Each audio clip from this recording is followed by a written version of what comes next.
Hey, yo, what's good, everybody? Welcome back to the Cheap Truth YouTube channel. Thanks again, once again, for checking in with the Cheap Truth. Got another video for you guys today.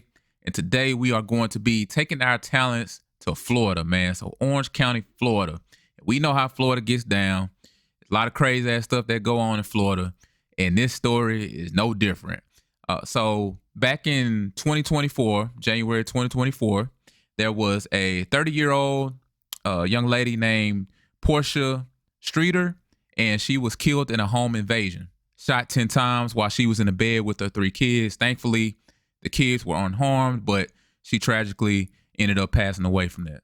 Fast forward to now, they've done more investigating, and her boyfriend at the time, Sean Range, was actually the one responsible for her murder, and he tried to cover it up and make it seem like it was a home invasion. So, wild stuff, man. I'm going to play this news clip, and then, as always, we're going to talk about it. A mother shot nearly a dozen times while her 3 kids slept by her side. The father of those kids accused of staging a murder and making it look like a home invasion.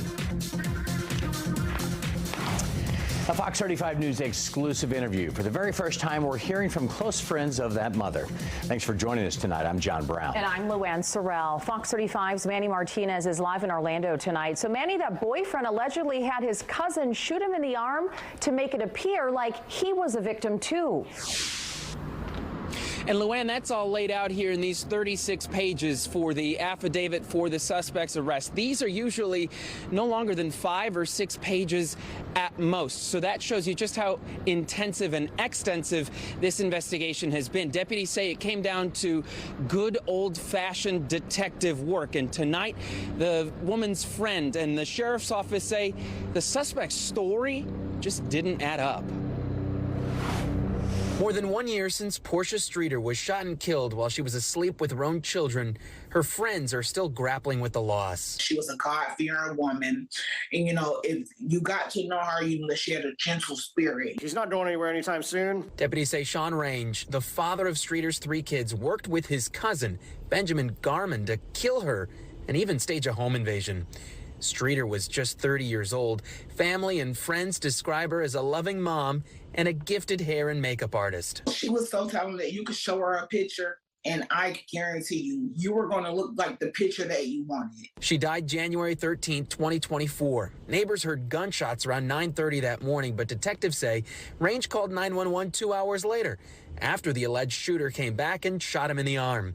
We spoke with a neighbor who didn't want to show his face on camera. He was asking for help and, starting, knocking on people's doors. I was like, oh my God, something really bad happened. Range told detectives someone forced their way into the apartment, demanded money, went into the bedroom, kicked his 10-year-old son in the head, and started shooting Streeter.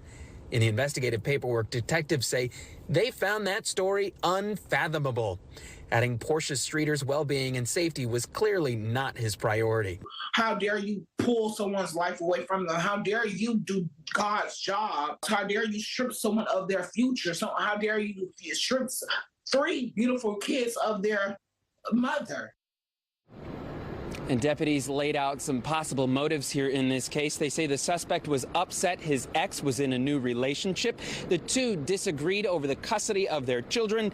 And deputies say the suspect was having some money problems while she was not. Range is due in court next week. We're live in Orlando tonight. So where do I start with this one, man? I guess I'll start off by saying shout out to the police department for doing such good detective work and staying with this, leaving no stone unturned.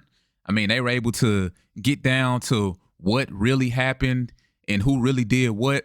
I think that was very impressive because I'm not going to lie. I feel like what they tried to do as far as murdering somebody and trying to cover it up, I don't think that was the worst idea ever. You know, if you were going to murder somebody and try and cover it up, I feel like I've heard of worse ideas than what they did. So the fact that the department was able to, do good detective work and get down to what really happened and get some real answers there, I think that was awesome. And I know Portia's family is very happy that this scumbag is off the streets and his cousin as well, and that they can finally go down the road of getting some closure. But yeah, man, this is wild, bro. How in the hell or how could you be so mad at somebody that you go and kill them. You kill the mother of your kids, okay, in bed with her, with your kids, okay? You kill her, but then on top of that, you take your cousin and be like, hey, cuz, look, I want you to do something for me. Yeah, what's up, cuzzo? Hey, bro, I'm going to kill my girlfriend. I'm going to kill the mother of my kids, but then I want you to shoot me in the arm so we can make it seem like it was a home invasion and that I'm completely innocent in all this.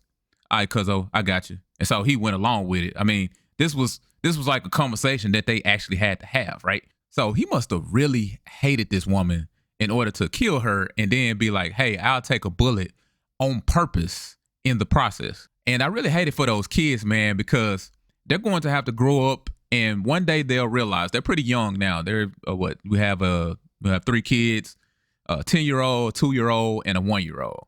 So 2 of them definitely don't know what's going on. The 10-year-old may have some idea, I guess. But they're going to have to realize when they grow up that the reason that their mom isn't here is because of their dad, and that their dad killed their mom. And not only did he just kill her, he killed her in front of them. So that's another thing too.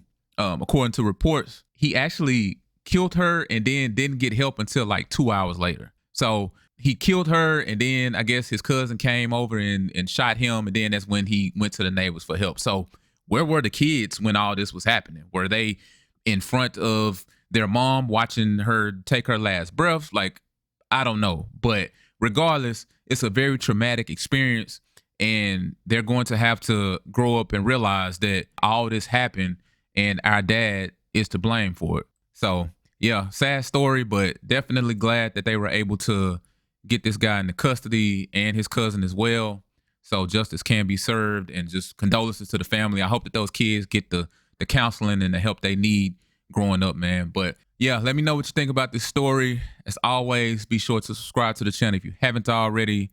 Drop a like on this video before you leave, and also drop a comment down in the comment section below. And I will talk to you guys next time. So as always, count your blessings, not your problems. I'm out. Peace.